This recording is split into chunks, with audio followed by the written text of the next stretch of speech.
সরকার যেদিকে থাকে সেদিক তো জিতে। কীভাবে জিতবে? ভোট সরকার দিবে না ভোটাররা দিবে? ইউনূস সাহেব কিন্তু এই ভোটটা নিয়ে অনেকবার অনেক পদের কথা বলছেন। কখনো বলছেন আমি 11 তারিখেও না, 13 তারিখেও না, 12 তারিখেই নির্বাচন হবে। নির্বাচনটা হয়ে গেল। নির্বাচন হয়ে যাওয়ার পর সংসদ সদস্য হইল। একই সময়ে কিন্তু অলিখিতভাবে আপনি গণভোট যেহেতু আনছেন, তাইলে এরা গণপরিষদের লোকও হয়। হ্যাঁ, ন্যাচারালি। এখন গণপরিষদের লোক যদি হয় আর সংসদ নির্বাচনে যদি হয়ে গেল, তাহলে ও কিভাবে নেবেন? প্যারালাল একই সাথে দুইটা, তা আমি গণপরিষদের সদস্য হিসাবে এবং সংসদ সদস্য হিসাবে? নিশ্চয়ই না। আমি জানি না, এই জটিলতাটা কিন্তু আসবে। যদি ধরে নিলাম সংসদ সদস্য হিসেবে নিল, তাহলে কেউ প্রধানমন্ত্রী হবে?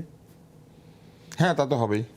প্রধানমন্ত্রী যদি হয়ে যান, সেই প্রধানমন্ত্রী চলবে কি হিসাবে? কোন সংবিধান দিয়ে চলবে? মানে যে সংবিধান চালু আছে সেই সংবিধান চালু নাই তো। কেন আমি বলি, আমরা একাডেমিক, মানে এখানে লড়াই করতে আসিনি। তো কেউ যদি কোর্টে যায় গিয়ে বলে কোন সংবিধান চালু আছে, আমি সেটাই বলতেছি। ধরেন যে সংবিধানটা আছে আমরা বলতেছি, ওটাই তো ইনফ্যাক্ট 90 দিনের মধ্যে নির্বাচন করার কথা, সংসদ ভেঙে যাওয়ার। এই যুক্তি আপনি অনেক জায়গায় দিছি। দিয়েছেন। আমরা আজকে একাডেমিক ডিসকাশন, মানে আমরা ডিবেট করে ফালাই দিতে চাই না।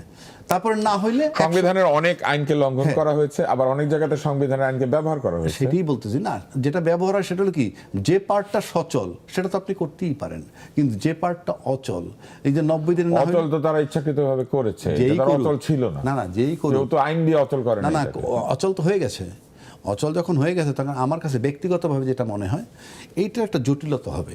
আচ্ছা, সুতরাং আমি মনে করি যদি যেই নির্বাচিত হোক, স্পিকারও তো নাই, শপথ কে নেওয়া হবে? এটা আবার আইন উপদেষ্টা বলেছে, না, সেটা আবার সেটেল হয়েছে এবং ওটা করা যায়, সেটা প্রধান নির্বাচন কমিশনার। অত কিছু বাঁচলে তো ওইটাও হবে না।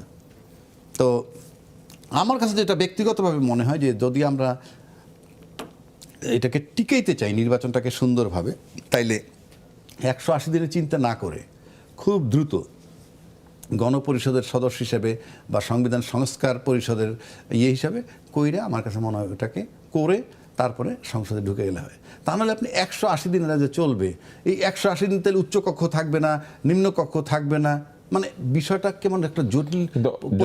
যখন এই যে অটোমেটিক এই সংবিধান চালু হয়ে যাবে বলা হয়েছে, তখনও তো উচ্চকক্ষ আসলে থাকছে না। অটোমেটিক কোন সংবিধানটা চালু হবে?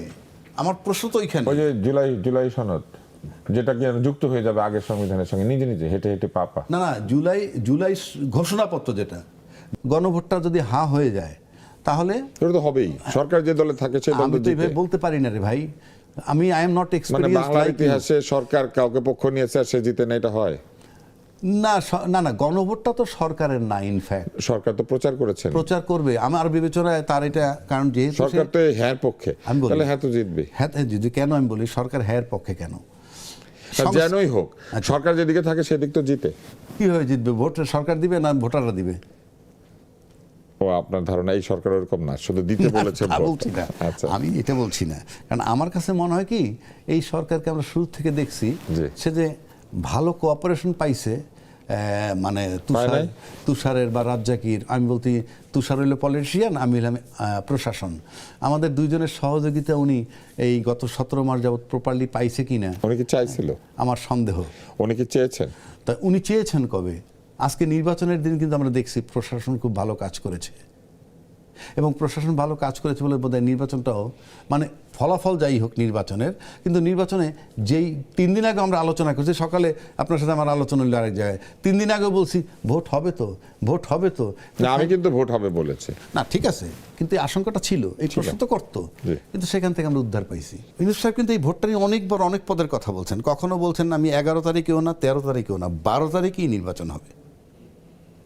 এবং এই 12 তারিখটা যখন কনফার্ম হয়ে গেছে, একেবারে নিশ্চিত, একটা সময় তো সেনাপ্রধান বলছিল কয়েকদিন আগে মিটিং কইরা যে খুব কঠিনভাবে আমরা এটারে নিয়ন্ত্রণ করব, এসব বলছে।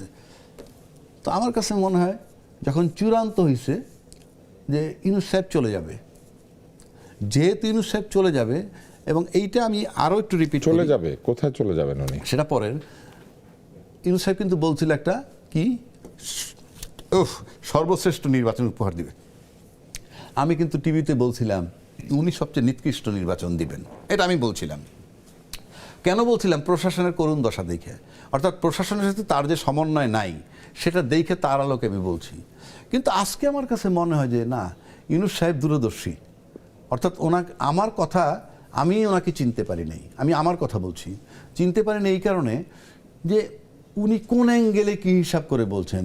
উনি জানতেন যে ওনাকে পছন্দ করে না, ওনাকে কোঅপারেট করে না, ওনাকে এই টিভি মাধ্যম, মানে উনি যাতে যায় সেজন্য নির্বাচনটা ভালোভাবে করে দিলেন। ইয়েস, না না সেটা না, উনি চলে যাবে নিশ্চিত হওয়ার পর প্রশাসন কোঅপারেট করছে, হ্যাঁ, যে প্রশাসন কোঅপারেট করছে এবং সে কমফোর্টেবল, মানে নির্বাচনটাকে কমফোর্টেবল করছে।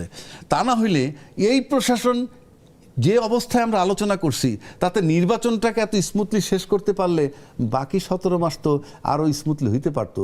ওই অ্যাঙ্গেলে বলছি যে না, তাহলে ইউনূস সাহেবের হিসাব নিকাশ ঠিক আছে যে উনি যে চলে যাবেন এবং উনি চলে যাওয়াটা সবাই অ্যাকসেপ্ট করতেছে, এবং যেহেতু চ্যালেঞ্জ করছেন যে একটা ভালো নির্বাচন দিয়ে যাবেন, তাই নির্বাচনটাকে বিতর্কের ঊর্ধ্বে রেখে একটা ভালো নির্বাচন উনি করতে পেরেছেন। ইনফ্যাক্ট ওনার কৃতিত্ব আছে বলে আমার কাছে মনে হয়। করতে পারলেন না না, করলো তো প্রশাসন। হ্যাঁ, আপনি বললেন উনি যাবে নিশ্চিত। হ্যাঁ, এখানে আমার কাছে মনে হয় যে ওনার কৃতিত্ব কারো যাওয়া এত আনন্দের এবং এত চাওয়ার হতে পারে। হ্যাঁ, আমার কাছে মনে হয় যে মানে প্রশাসনের কৃতিত্ব এটা, আমার ইউনূস সাহেবের কৃতিত্ব নেই। যদি ওনার কৃতিত্ব থাকতো তাহলে পিছের 17 মাস যে বিষয়গুলো আমরা যেভাবে দেখছি ওগুলা ঘটতো না, এরকম স্মুথলি যাইতো।